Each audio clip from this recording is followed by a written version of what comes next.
I have a treat for you today. I actually have a treat for you the next 3 days because I am bringing on some sparked second half souls. Well, I think most of my guests are sparked second half souls because that's who I like to talk to.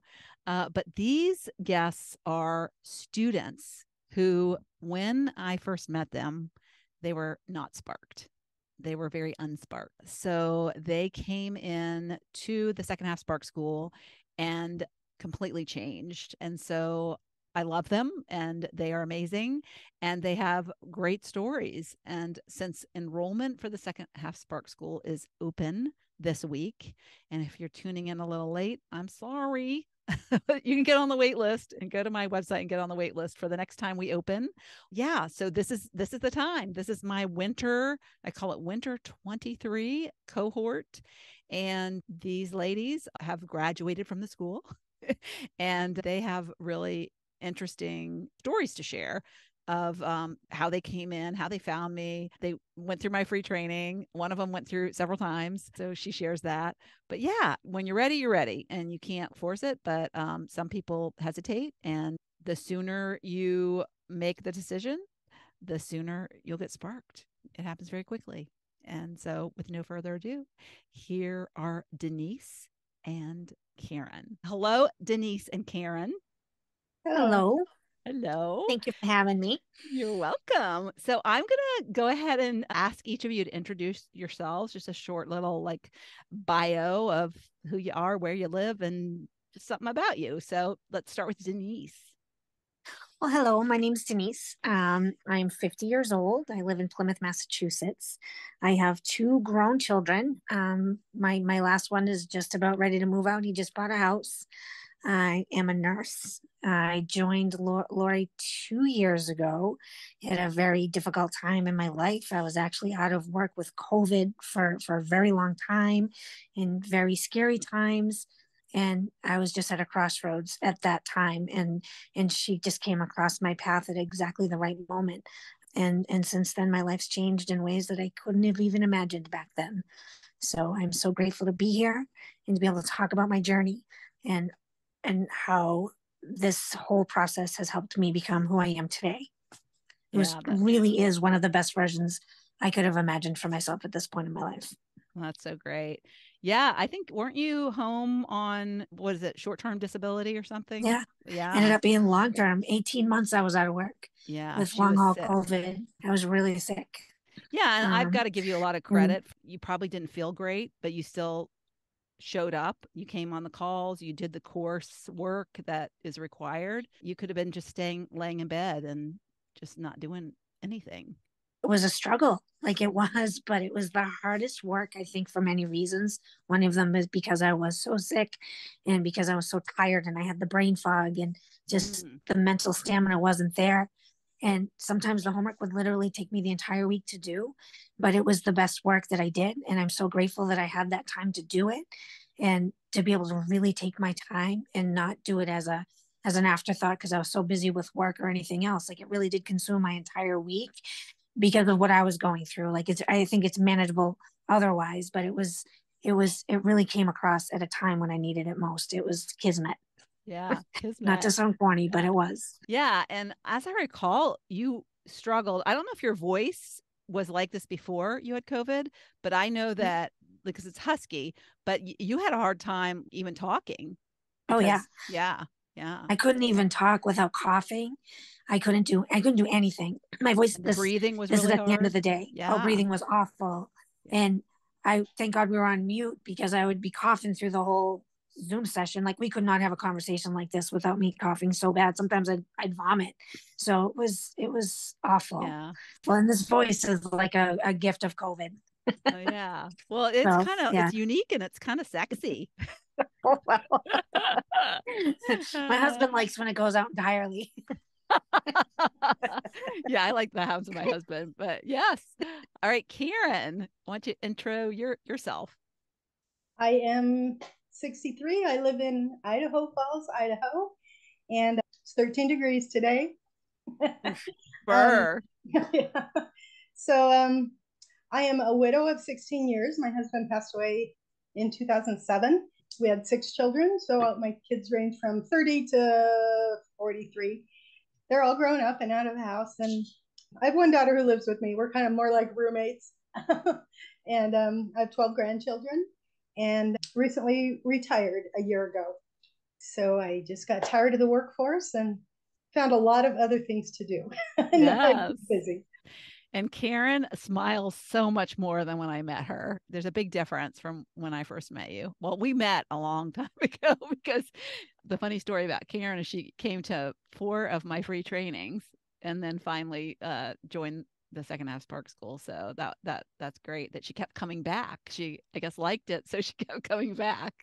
All right, I'm going to ask them some questions and we're going to learn a little bit more about them. Yeah, I wanted to know, clearly you were sick, Denise, when you came in to the second half Spark School. What was in you that thought, I can do this? I'm sick, but I can do this. And were you afraid of like failing or not being healthy enough to get through it? And so what was going on, if you can recall? All of that, huge fear of failing, a huge fear of what I I actually was a bedside nurse at the time, and I had every intention of going back to that position. I mean, intention of being a bedside nurse when I was done, but the fear was that I didn't. I guess it was the unknown, right? The fear was that I couldn't. I was very skeptical, honestly, of this program. Like I was like, but I was desperate because I was in a really dark place. I don't remember what exactly you said, but the Spark Sisters, right? Like I felt lifeless, and it was part of the illness. But as a bedside nurse, even before I got COVID, I think I was running on adrenaline just being at the bedside. It was unprecedented times in the hospital, and nothing brought me joy. Nothing, there was no spark. And I was just in a place that I didn't like who I was as a person. I had nothing to look forward to. There was, I don't want to say no joy, because in a lot of ways I had a wonderful life, and I do have a wonderful life, but there was just nothing inside, nothing. And I didn't like myself. Right. And I needed to change. And I don't know what made me think I could do it. But at the same time, I was like, I need to do something because I can't be like this in my head. I was so mean to myself, so mean. And What does so, that mean? What describe what mean is? oh my gosh, the pets and ants, right? And I remember you had us write things down, and the stuff I said to myself, I wouldn't say to my worst enemy. I said to So, myself, so just so people know, ants, it's a name that I created. So actually, ants I learned in my neuro coaching, but I created pets. I created that acronym. But yeah, so ants are automated negative thoughts, and pets are positive, empowering thoughts. And so what I teach inside my school is for people to capture those ants that come up, and we all have them, and as we up level, new ones come in, but it's really hard to create pets when you're not feeling positive. And so it's kind of like you're creating these statements that you really don't believe yet. And so it's kind of getting you to a point of believing them. So that's what Denise is talking about. yes, I still find myself saying things once in a while, and I turn it right around. And I always giggle when I do it. But I was catching myself calling myself a moron. And sometimes there are a couple of other words in there that aren't very nice, several times a day, constantly. Every time oh, you're a moron. And when I realized and that was just one, like, of the many, how often I was degrading myself, and I had no faith in myself, no belief that I could do much. And in fact, I can do a lot, and I'm pretty powerful when I set my mind to it and when I believe in myself. And that was probably that was an early on exercise, and that was probably the first aha moment, like, whoa, I Yeah. really am horrible to myself. You know what thing that resonated to me, what you were saying, is that you didn't feel like, I forget how you put it, like you didn't have life in you, as I think is how you put it. And what just Yeah. coincidentally, so I'm in this mastermind with other people who have businesses, online businesses, and a new group just came in, and this guy posted today, and he said, I just realized what I want to do. I want to help people find purpose because, and this is crazy, he is a medium. And he said, I talk to the dead. He said, I really talk to the dead. And he goes, and it's really draining work. It's a lot of energy work, and you're just depleting your energy. First of all, there's only so many hours in the day, so many dead people you can talk to in a day. And then you can't like scale that, right? So he's thinking, how can I help the world with this special thing I do? And you know what he said? It was like, the dead people tell me that too many people aren't living. Too many people aren't really alive. They're not living their best life. They're just surviving, really. And I don't know if that's, I think there's a lot of that now because of what we've been through the pandemic too. But that's a huge message that I think people and I think somebody listening is going to resonate with what you said about feeling like you didn't really have this life in you. I thought that was just really No, something to share. Yeah. Yeah. right. You just gave So, me chills when you said that. yeah. When Yeah. Because you're right, like survival mode, and that's what Yeah. it was. And it's just not a way to live, and it's not the way I want to look back at my life. And I'm not saying every day is sunshine and rainbows, but last year was one of the best years of my entire life. The Yeah. last 12 months, Yeah. and in Yeah. that, I was still battling COVID. I battled cancer. I started a new job, but Oh, don't it get was ahead of also one of yourself the now. best We'll years get of my back life. to that. We'll get back to that. Don't give it all away up in the front of the Sorry. episode. All right. So let's get to Karen. So, what were your fears? Clearly, Karen, you hesitated on coming into the Spark School. But I know you had life stuff going on. So, there's a lot of reasons, and I think you came at the right time for you because you really embraced it all so well. But yeah, do you recall back when you first signed up, making that commitment? I feel like I overthink everything. And so I didn't want to move on and make a commitment until I understood basics. And I think that's why I wanted to review it a couple of times. Even when I post something on Facebook, I read through it 4 times. I double read text to make sure I'm saying the right thing in the right way to people.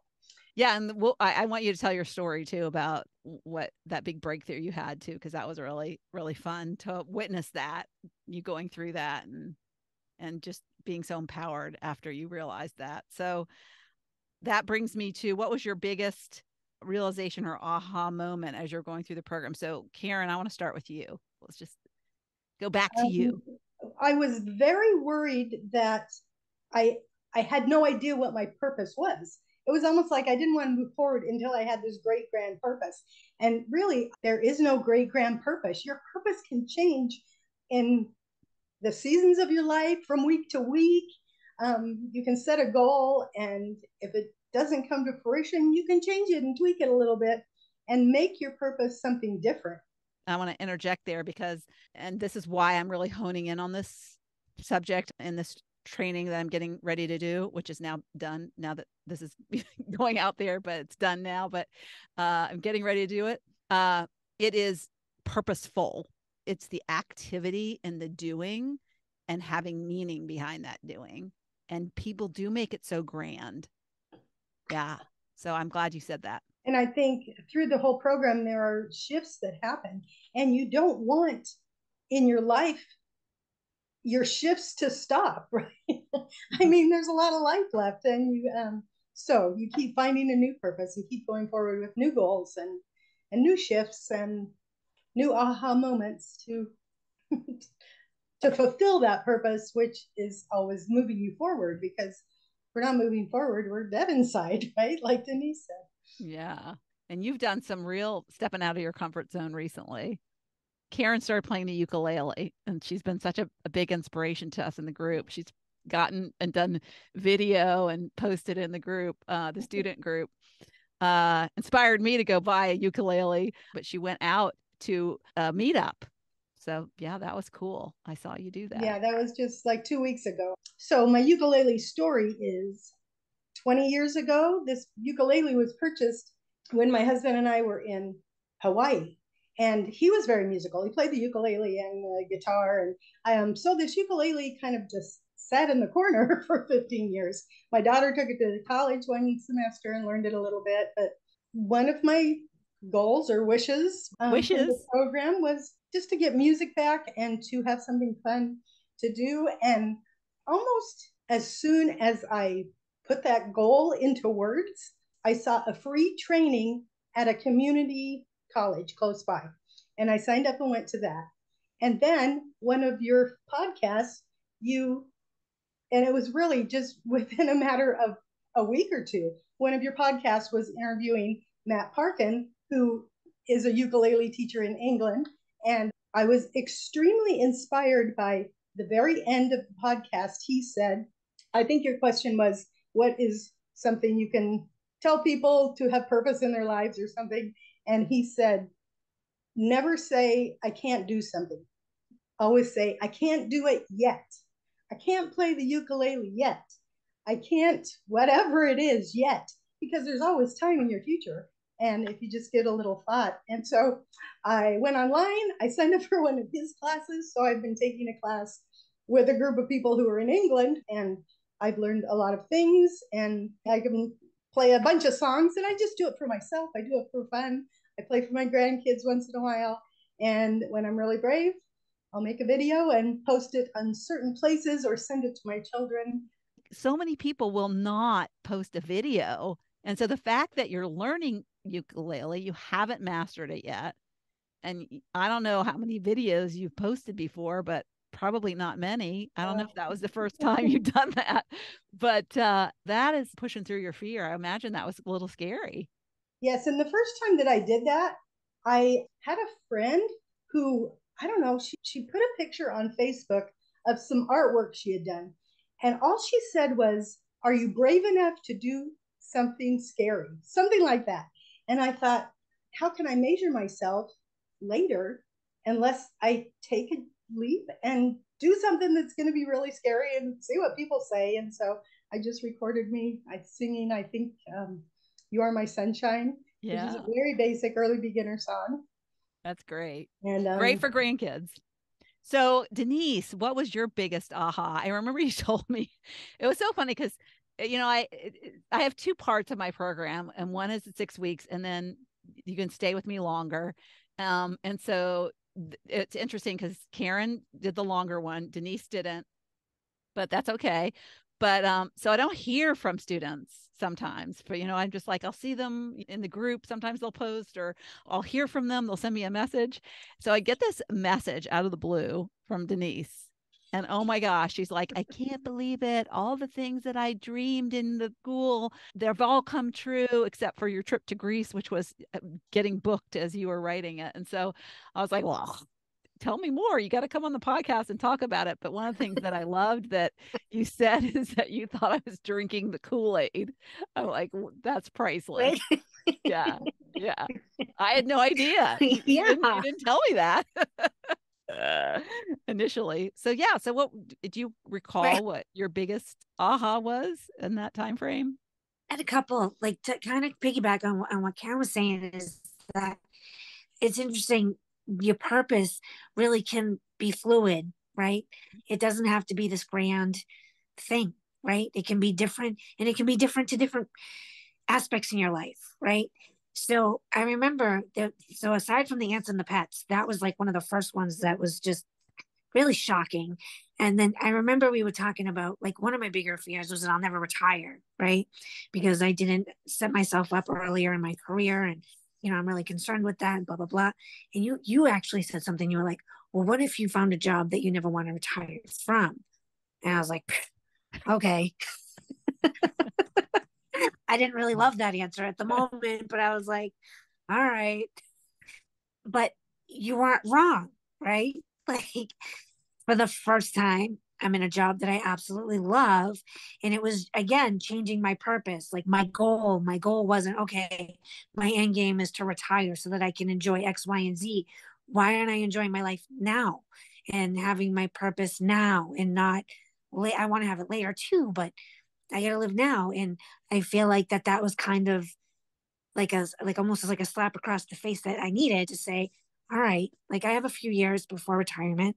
And, at the time I was in a job that I wasn't loving. It was rewarding and I love being a nurse, but, with COVID and everything, it wasn't something that, it was no longer fun, and it's hard. And I guess that was a huge aha moment, was that the purpose doesn't have to necessarily be the future. It's something that I can build right now. And I guess what I'm trying to say is that the aha moment wasn't so much, what am I going to do 20 years from now? It was building my life now and doing something that I really do enjoy now and work. And I do, Yeah. and I love it. Yeah. And this program helped me find this. Yeah. Yeah. I think what comes up for me is, and just so people know that you were a nurse before and you're a nurse now.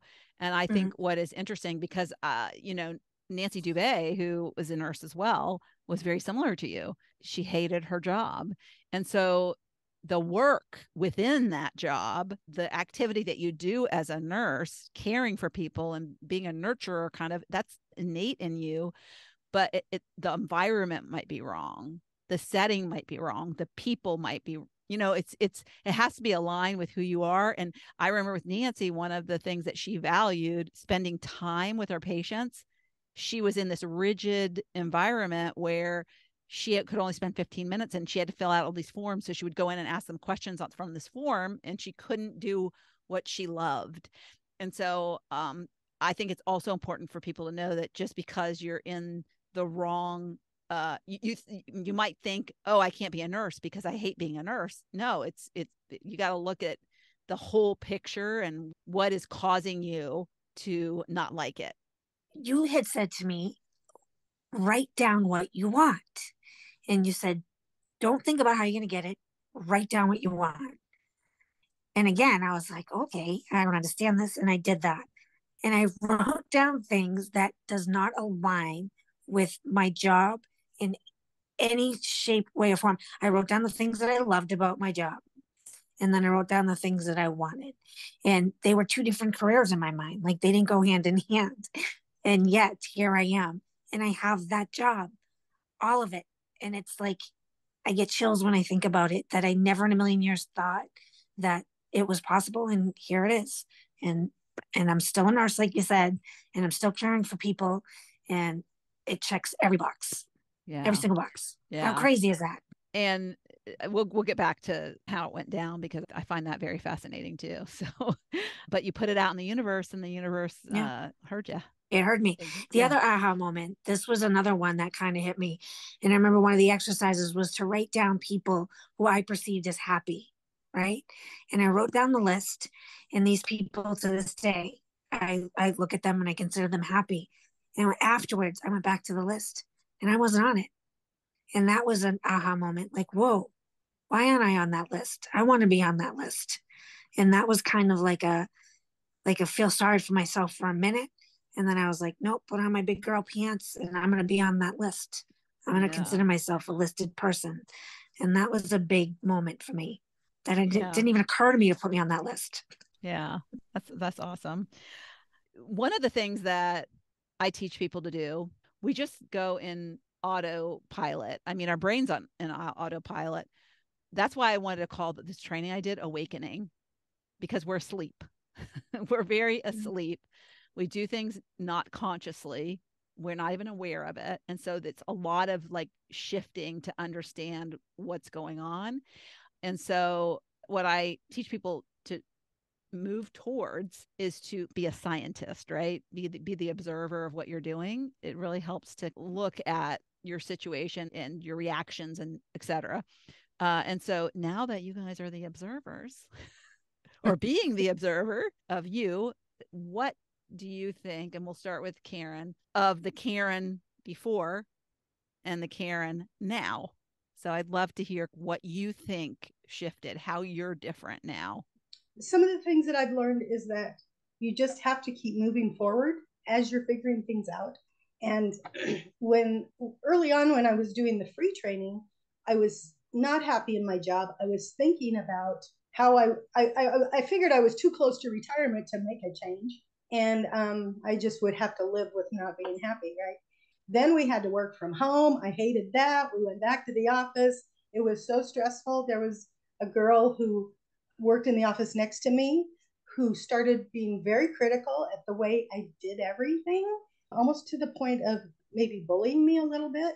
Oh, I And remember you sharing that. You shared that in in the free Facebook group that I did, I Maybe, think. yeah. Yeah. And so Yeah. she would criticize the way I wrote emails, just little things. And it got to where I just quit talking to her. She was very negative to me. And then another girl moved in from another office who was down the hall. So the two of them were very whispery, and it just was causing me a lot of anxiety. And it was a very negative atmosphere.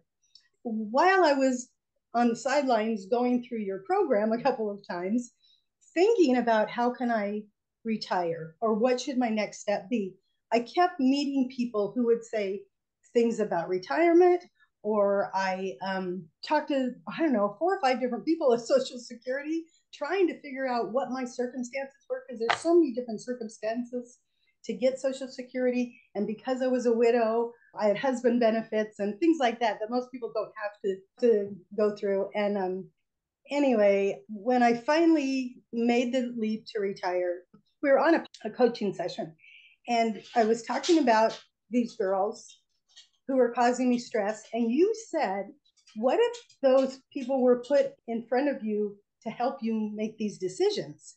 And it was just so enlightening that when you're trying to find your purpose, things don't always fall into place exactly right. Sometimes you're put through some tough stuff to figure out the changes that you want to make. That no, I don't want to stay in this job for another year or however long it's going to be. That I need to make a change now. I need to start looking for options. And so the negative are aha moments just as much as the positives. Yeah. And that was just so enlightening when you said that. What if these people were put in your path for this reason? And so my whole perspective has changed, that you don't always have to look through the rose-colored glasses to the greener side of the field, right? Sometimes you got to walk through the mud to figure it out. And those times are just as important and just as helpful as whatever the rosy moments are. Yeah, that's so great. When I think about, the question that I asked is, you weren't an observer before, so it's hard to have that perspective. It's a perspective shift, and now you're so aware. So I love that. It's a lot of things you don't realize till hindsight. But if you ask these questions, you can kind of see the shifts that are going on right now that are helping you. Mm-hmm. So that's where the perspective changes, is to kind of look at the past, the present, and the future all at the same time. Yeah. There's quite a few people in the free group right now who have said, I'm not retiring because I don't know what I'm going to do. I'm pushing off retiring because I'm scared or whatever. And they're pushing off really living. Hopefully, the training will help them come to a different perspective on that. So, Denise, how do you feel about yourself now that you're on the other side? So, not that long ago, I was actually having lunch with a friend, and we were talking about actually this training and how I changed and some of the things that I've kind of brought into my sort of regular practice, if you will. And she's a friend that I was friendly with for probably the last 10 years. But I want to say in the last 2 years, we've gotten really, really close. And I kind of sat there for a minute and I started thinking about who's in my life, who's in my circle. And I've noticed that the people that are on a similar path as mine, as growing and evolving and not just manifesting, but all the growth that I've learned in your class and the person that I want to become, I've brought those people closer to me that are on the same journey as me. And I've really tightened my circle with those, and the people that are on just a different path. I've distanced myself a little bit. So I've really surrounded myself with the people that help me to continue to grow. And I kind of love that, because I feel like I'm always being challenged. We're motivating each other to, how can we be better? Or how can we do this different? Or how can I look at this differently? When I kind of go through some, like everybody, you have challenging situations in your life, and I'm a reactor, and the old Denise would let it consume me. And I'm going through a little situation right now where it started to consume me. And I took a giant step back and I was like, whoa, this is not how I want to be. I don't want to be angry. I don't want to be resentful. I don't want to, this needs to stop. And I let go, and I'm processing it different. And I put out there what I want out of this situation. But at the same time, I put it out to the universe, but I don't expect it to go out the way that I want. But I'm not afraid to ask. Does that make sense without sounding too weird? Yeah. That this is what I hope for, but it is what it is if it doesn't. I'm trying to be more accepting. And before, it would consume me and I'd be angry and it would be all that I'm talking about, thinking about. And I'm so really proud of how I'm processing this because it's kind of a big deal. But at the same time, I'm not letting it ruin anything or affect the relationships that it normally would affect. Does that make Yeah. sense? Yeah. Um, You're applying, so you're using the tools that you learned, and you can yeah, continue to apply them and continue to be a better master of them. I love the what you said about that the people that you associate more with and that you look for are people who will challenge you. And I just want to encourage people to take a look at that, because if you feel like you're the person in the group who's always giving advice, uh you need to level up who you associate with, because somebody told me once they always wanted to be the dumbest person in the room because would have so much to learn. I think that is such a good I love that suggestion and that way of looking at it. Yeah. and it's funny because not that long ago, I tend to be very insecure, but I've learned that we're always evolving. And I do like being the person that is not the one giving advice because I used to be that person. Do you know what I mean? That I was always giving everybody all the advice. People would, and my close friends still do come to me, but I go to them too. So it's definitely, it goes both ways. But I think it's important to be challenged regularly. And I think Yeah, it's good on so many different levels. yeah, I mean, I can use an analogy of you're out treading water and you've got all these people grabbing your different limbs, you know, and they're just like pulling you under. That's kind of what it is. Yeah.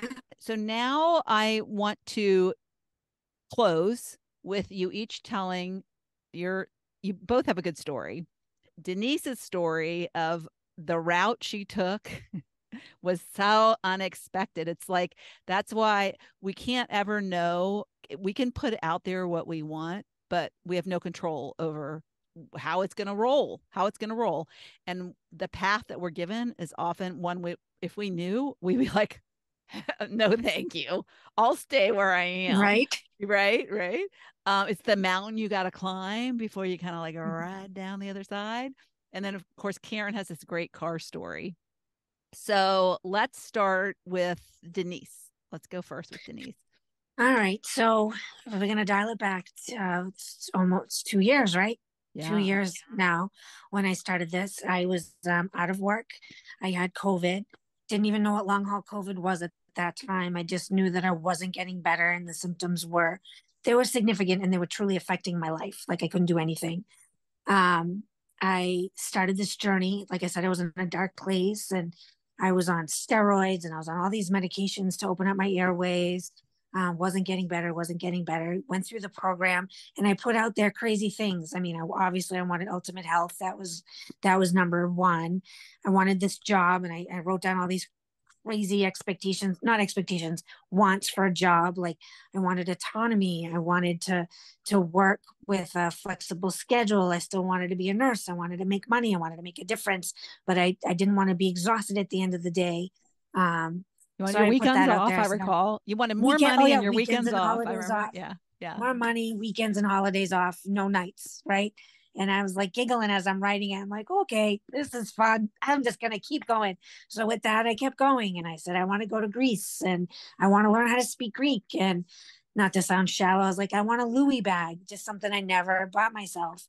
And I don't even remember what else I wrote, but and so I wrote that list. I put it aside.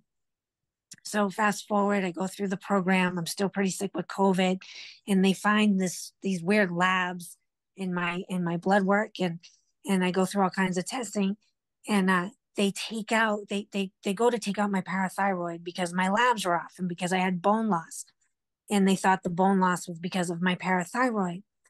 And as it turns out, it was most likely due to my excessive steroid use when I had COVID, when I was first diagnosed with COVID, and I had a lot of bone loss. So when they went to go do the surgery, my parathyroids were actually okay, but they found cancer that they hadn't detected in all of my scans and all the testing they were doing for my parathyroid. And it ended up being caught very early, but it was actually a pretty aggressive one. It was undetectable, but it was already in some lymph nodes in my neck. So had I not had COVID and been on all those steroids and lost some bone, which some people would be like, oh, that stinks. but it was actually a good thing because they opened up my neck. And by the time they would have found my cancer, it could have been pretty advanced. And the type I have does metastasize to other parts of your body. So optimal health, I'm not quite there, but they nipped this cancer quickly. And it was surgically removed. I went through one round of treatment and I'm done. And I'm still cancer free. It's now been a year this week since I've had my surgery. I found my list and I almost passed out. That's when I emailed Lori. My job, I'm a nurse. I'm a nurse case manager. I work out of my home with my kitties. I Well, go didn't out you to also didn't you get fired? Oh, I got fired. Yeah, Right. you got Got fired for being fired. sick. I got fired for being sick. Then I found out I had cancer. And she was so And upset then I that had she two lost the job she surgeries. hated. Yeah. I hated the job but loved my career, if that makes any sense, Yeah. right? And Yeah. I was devastated. I've never been fired. I'm great at what I do. And I was pretty upset about that. But when I did go through the cancer, I remember like I just said, like I was like, this really does, sometimes bad things really do happen for good reasons. And here I am. I've got the job. And I, I then the friend called out of the blue, like, Oh, right? You my didn't friend even called really out the apply. blue. You didn't really apply. I hadn't applied. She called me and she's like, Denise, we have a job posting. I think you'd be perfect. I need you to apply. And I was like, no, no, no. I'm still too sick. She was like, Denise, get on the computer right now. This is the website. You can always say no. And I remember I hung up and I was aggravated because she was pushing me, but I was like, what's the worst that could happen? So I applied and they called me and I explained what was going on. And they were like, you start when you can start. Don't you worry about, we want you. And I was like, Wow. wait, what? And then I asked them for money that I was like, I'm just going to put it out there. And they were like, sure. And I was like, wait, what? Like they didn't Yeah. even negotiate. So I was like, should I have asked for more? No, I'm just kidding. Yeah. So it was like all these things, like they fell in my lap. I mean, not that I didn't do the work, but at the same time, the opportunities presented themselves because I asked for it. And it's just the journey really has been, it's been the hardest journey this year, but it's also been so rewarding in so many ways. Like on New Year's Day, I remember looking back with my husband and say, wow, what a year we just had. We really had like the craziest year we've ever had as a couple. I've been with him for 22 years now. And, but at the same time, awesome. I And the attributed a last lot of thing it. on the list that hadn't been done is now complete. Well, I hope you have a new list, but Oh, I she do. went, yeah, she went to Greece for 2 weeks. And I did. it's so And amazing. I really practiced my Greek. So when I was there speaking it, I tried. I didn't do great, but I understood a lot. And it was just so exciting to be there, to understand it, to be that my dad's from there. So it just like when I landed in there and I just felt it was just incredible. And it was like I kept saying to myself, this isn't a dream. This is really happening. I'm here. And I did it. And when I wrote it down, I really didn't believe that I could do it. I didn't. Yeah. And I Yeah. did.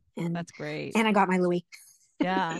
I have a friend who's going through cancer right now, and I had her on the podcast. In fact, I think it aired today, but one of the things that we talk about is positive attitudes, and that's, shifting from your negative to your positive state made so much difference, because I remember when you were telling me about when you were diagnosed with cancer that your reaction was, oh my God, thank goodness I had COVID.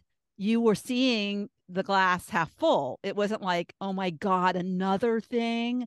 I got COVID and now I got this, and everything sucks. So I think people get rewarded. I mean, it's the energy thing. And I talk about this is the energy that we emit, we attract back. And so you emit positive things, energy, you're going to attract positive energy back. So I commend you for really changing all your thoughts and your Thank you attitude. for your help. Yeah, I yeah. really, I love it. Oh, and I love I'm your so, parents, what they said to you too. That, oh like, my gosh, yeah, my dad, who's not one to give out a lot of compliments, he's just kind of a quiet, thoughtful man. And he actually just said it to me again the other day. He said exactly what you just said. He goes, you went through it with such a good attitude. And he goes, and I attribute a lot of that to your outcome. And he said, the balance that I have shown in the last 2 years with all the adversity that I've kind of gone through, he goes, he's like, I couldn't have imagined anybody handling it any better than you did. And he told me how proud he was of me. Mm. And it really just, every time he's like, this is the second time he said that to me. And it's so weird. He said it the last time right before I spoke to you, but he was just saying how, because he actually has COVID right now and he's been pretty sick for the last couple of weeks. And he's like, I can't believe how you went through it. And you really did have such a good attitude and you really did put your best foot forward. And instead of wallowing, I improved myself. I made myself a better person. Yeah. And again, I mean, I wouldn't have done it if you didn't come across my Facebook feed at exactly the right time. It's people like you and Karen that I continue to do this because I know it's possible and it's so rewarding for me. So I love it. The other thing that I wanted to say, what was I was thinking of something as we were summing it up. Maybe it'll come back. Oh, yes. What I love, and if you're listening and you're debating, like, should I do the second half Spark School? What I want to tell you is that it's not just about you. What Denise just said, can you imagine if you have parents who are alive seeing you go from so sad and unfulfilled and empty to living your best life and being so positive and being so happy, and your kids and your grandkids and the role model that you are? Like, think of what Denise's kids now, and then she has the tools that can teach them, because what I want for all of my students to be able to do is to teach what they learn to other people, because it is powerful and is life changing. Yeah. Can I just add that if you're listening and you're deciding, you don't know me, but drink the Kool-Aid. It has changed my life. My relationships are deeper, they're better, and my life has meaning. Again, it like Karen was saying, it's not this big, huge, grand purpose every day. It really is the little things that I'm finding joy and spark and interest, and I have goals and I have purpose, even if it's, I'm actually at my sister's right now and, hanging out with my sister and my mom. And I don't know, it's just, it really has deepened so many different aspects of my life. So yeah, drink up, people. Yeah, love it. Any flavor. Any flavor. All right. So Karen's got a great story, and she has a beautiful car with heated. I'm so jealous. She has a heated steering wheel. And she would be out driving a clunker right now if it weren't for her breakthrough, right, Karen? Well, I was driving a 2005 Ford Escape and it had problems and I was afraid to take it on the highway, but it was an okay car. But yeah, I don't want to call it a clunker.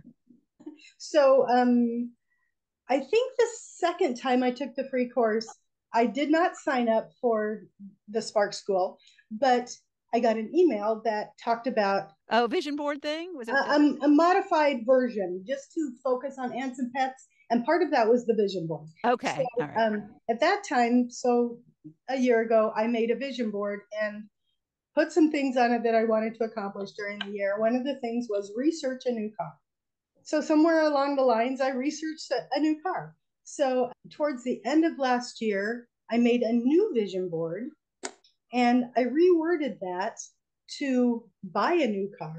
And I put a picture of a Jeep Cherokee on it. And what had happened is my mother passed away in October. I had some extra cash from her estate. And I felt like that was one thing that I needed in my life, was to upgrade my car so that I had a reliable vehicle. So I did a little research. I found a used car lot that I knew someone who was an agent there. So I wasn't walking in cold. Went and talked to him. I said, I found these 3 cars online. Wanted to drive them. So 2 of them were Jeeps and 1 was not. So I drove them all. Didn't love them. Went home, told him I'd think about it and come back next week. When I came back, I drove the one that I liked the best. And as I was getting out of that car after I had driven it, he came over and was asking me questions about it. And I looked across and there's another one. And I said, what about that one over there? And it was a white Jeep Cherokee. It had a tow hitch package, which is something I wanted. It had low miles. It was a 2014, but only had 53,000 miles.